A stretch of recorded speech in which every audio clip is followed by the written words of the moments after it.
నేను ఎవ్వరి గురించి పర్సనల్గా మాట్లాడదలుచుకోలేదు. ఎందుకంటే అది ప్రజాస్వామ్యం కాదని నా ఉద్దేశం. అందుకనే పూనం కౌర్ గారిని నేను చాలా గౌరవిస్తాను. ఇప్పుడు నేను లేవనెత్తున్న ప్రశ్నలు మాత్రమే, I'm not accusing her of anything. నేను కేవలం కొన్ని ప్రశ్నలు అడుగుతున్నాను. ఆ ప్రశ్నలు ఆమెను కించపరచడానికో, ఆమెను న్యూనపరచడానికో, లేకపోతే తన జీవితాన్ని ఏదో చేయాలనే ఉద్దేశంతో కాదు, కేవలం ప్రశ్నలు మాత్రమే అడుగుతున్నాను. ఆ ప్రశ్నలకు తన దగ్గర సమాధానం ఉంటే ఆ తర్వాత చర్చించుకుందామనే చెబుతున్నాను. And let me ask those 6 major questions. ఎందుకంటే తన బాధను నేను అర్థం చేసుకోగలను, తను ఉన్న పరిస్థితిని నేను అర్థం చేసుకోగలను.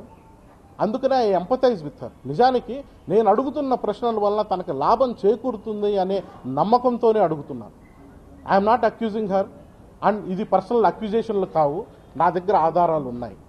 అందుకనే ఏం ఆధారాలు ఉన్నాయి అనేది తర్వాత బయటపెడతాను. కానీ చర్చ ముందుగా తను కనుక వచ్చుంటే ఆ ఆధారాలతో నేను వచ్చుండేవాడిని. తను రాలేదు కాబట్టి ప్రశ్నలు మాత్రం మీడియా మిత్రుల తరఫున ఆవిడకి అందేలాగా చేస్తే తన జీవితానికి ఒక దారి దొరుకుతుందన్న నమ్మకంతో ఆ ప్రశ్నలు నేను అడుగుతున్నాను.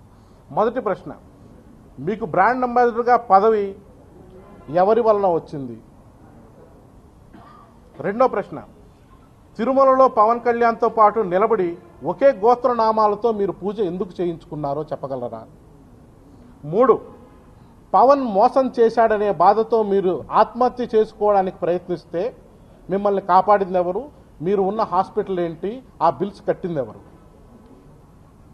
4వ ప్రశ్న, పవన్ కళ్యాణ్ గారు మీ అమ్మగారిని కలిసి ఏం ప్రామిస్ చేశారు? ఇప్పటి వరకు అది నెరవేర్చారా లేదా? 5వ ప్రశ్న, డైరెక్టర్ త్రివిక్రమ్ గారంటే మీకెందుకండి అంత కోపం? 6, ఒక క్షుద్ర మాంత్రికుడు నరసింహం చేసిన క్షుద్ర పూజ త్రివిక్రమ్ పవన్ కళ్యాణ్తో కలిపి అక్కడ మీరు ఏం చేశారో చెప్పగలరా? ఈ 6 ప్రశ్నలు మీడియా ముఖంగా నేను అడుగుతున్నాను. ఆవిడ సమాధానం చెబితే బాగానే ఉంటుంది. చర్చ ఆ తర్వాత పెట్టుకుందాం అనుకుంటున్నాను నేను. Thank you.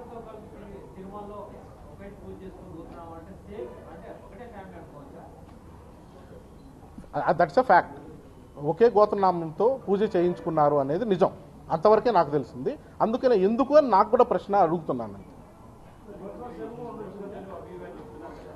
తను పంజాబీ అండి, పూనం కౌర్ ఆమె పేరండి.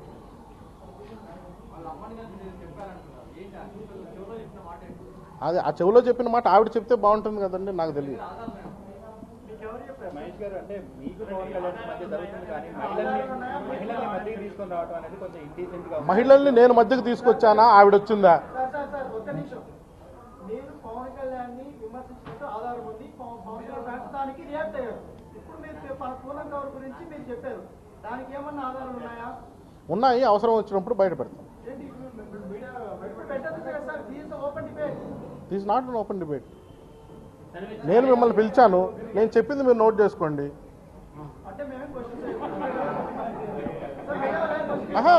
ఇప్పుడు కాదు, రిపోర్టర్లేనండి సార్.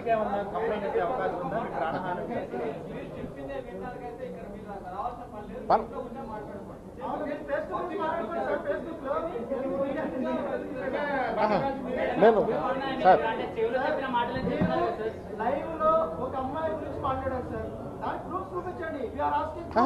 ఇప్పుడు ఆ అమ్మాయి ప్రూఫ్లు అడిగితే నేను చెప్తాను.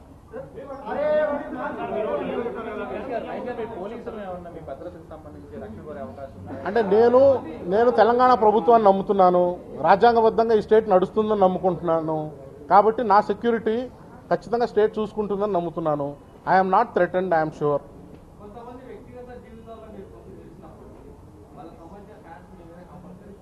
వ్యక్తిగత జీవితాల్లో నేను తొంగి చూశాను ఇప్పటి వరకు,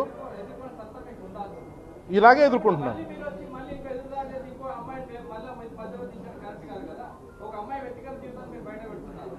ఓకే, ఇది కేవలం పూనం కౌర్కు సంబంధించిన ప్రశ్న మాత్రమే కాదు, ఇంకో 5-6 మంది అమ్మాయిలకు సంబంధించిన ప్రశ్న కూడా.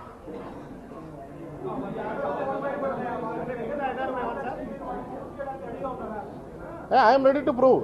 ఇప్పుడు నేను మాట్లాడినవన్నింటినీ she can file a defamation case against me. I will prove it in court. She is free to do it. ఏంటండి వీడియో నచ్చిందా? అయితే ఓ లైక్ వేసుకోండి, లేదంటే ఓ కామెంట్ చేయండి. ఎప్పటికప్పుడు మా వీడియోస్ చూడాలంటే సబ్స్క్రైబ్ చేసుకోండి.